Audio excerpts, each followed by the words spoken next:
So we all know there's going to be a brand new Batman film set inside the DCU called Brave the Bold, which will be the introduction of the Bat family, and also the introduction of the biological son Bruce Wayne, the son of Talia Ghul, who's the daughter of Ra's al Ghul, and got trained by the League of Assassins, Damian Wayne.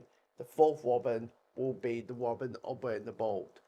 Now, the moment you announce you're going to have the fourth Robin as the Robin, everyone's curious about, where's the others?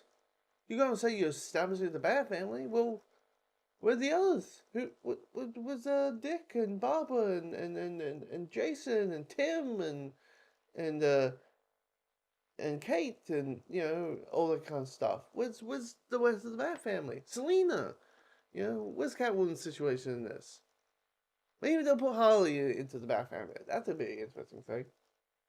That's a good question. Should Harley be part of the Bat family, knowing she's a bit not? She's now in this kind of hero state now, than she was in the villains. As a straightforward villain. That's a good question. Anyway, but we now know what's going to happen.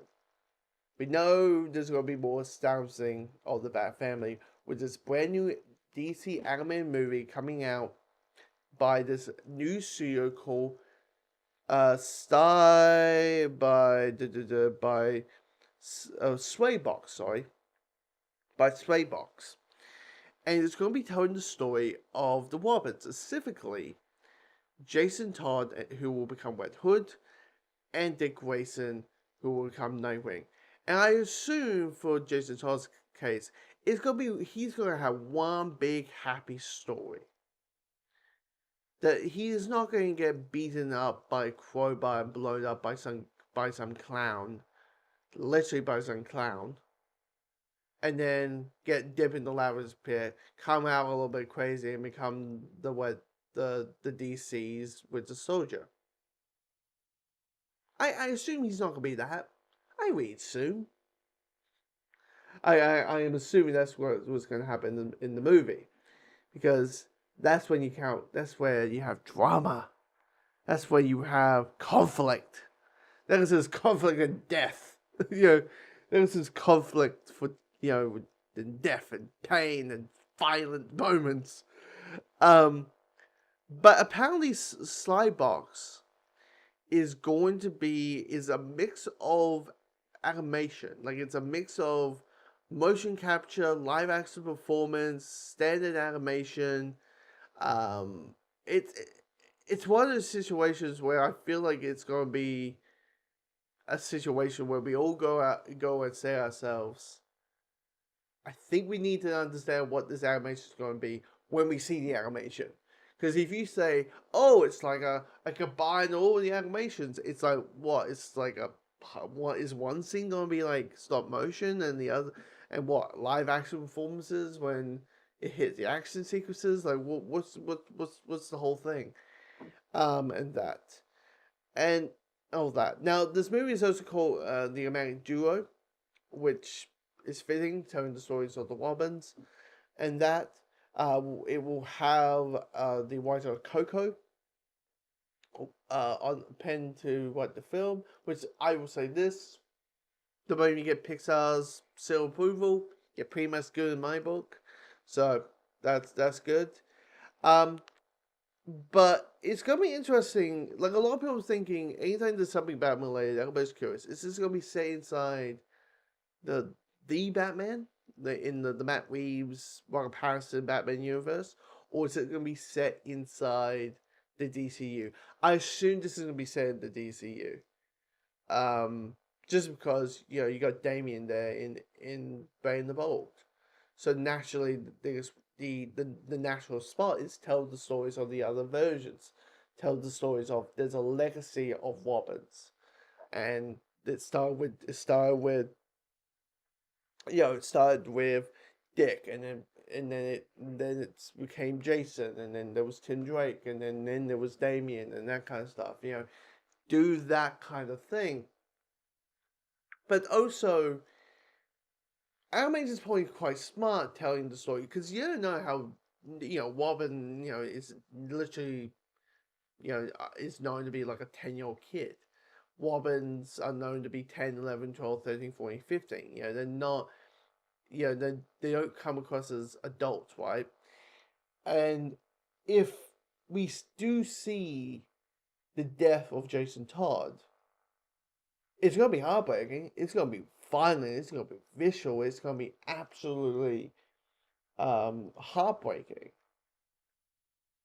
But it's going to be, Mike, it's a little bit more palatable seeing, the Joker being the shit out of him with a crowbar in animation than it would be in live action. Like, Transformers 1 probably did let people go, oh, you can kind of make a PG-13 movie or R-rated film in the violent category and make it animated, and all suddenly it's all good. All suddenly we're like, oh yeah, fine. All suddenly where it gets a PG rating. Because if you watch Transformers 1, it's like, characters get tortured and getting ripped apart, and it's like, it's a very violent movie. Anyway, so that's what my brain's thinking. If that does happen, if we do see the death of Jason Todd, that having it being animated is the way to go. Because it will be more palatable. And also it's palatable if they're, 13, 14, 15, like even Dick is, even if Dick Grayson is 14, 15, 16, like, because for a lot of people, is that weird thing of, when we think of animation, we accept things more. But the moment it hits live action, we start questioning things, right? And if you make them, there's the fear of, if you make Dick and Jason in live action 10, 11, 12, 13, 14, 15, there's the risk of making Batman look like a child abuser for child endangerment, of letting kids, underage people, heading to battle with people with machine guns. In bright colors, by the way.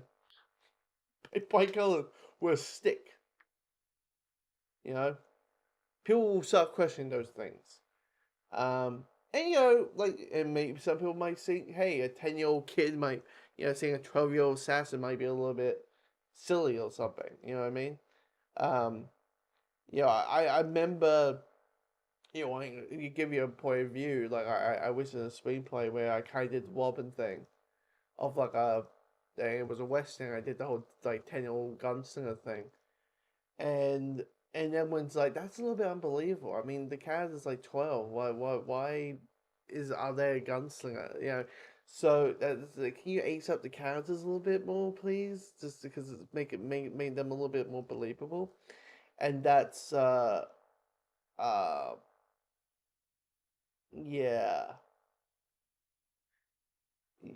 made them a little more believable. So it kind of makes, for, but if you realize that if it was meant for be an animated film, it would be accepted a little bit more. But that, I also had to find a way to make the main character more attackable to the main character.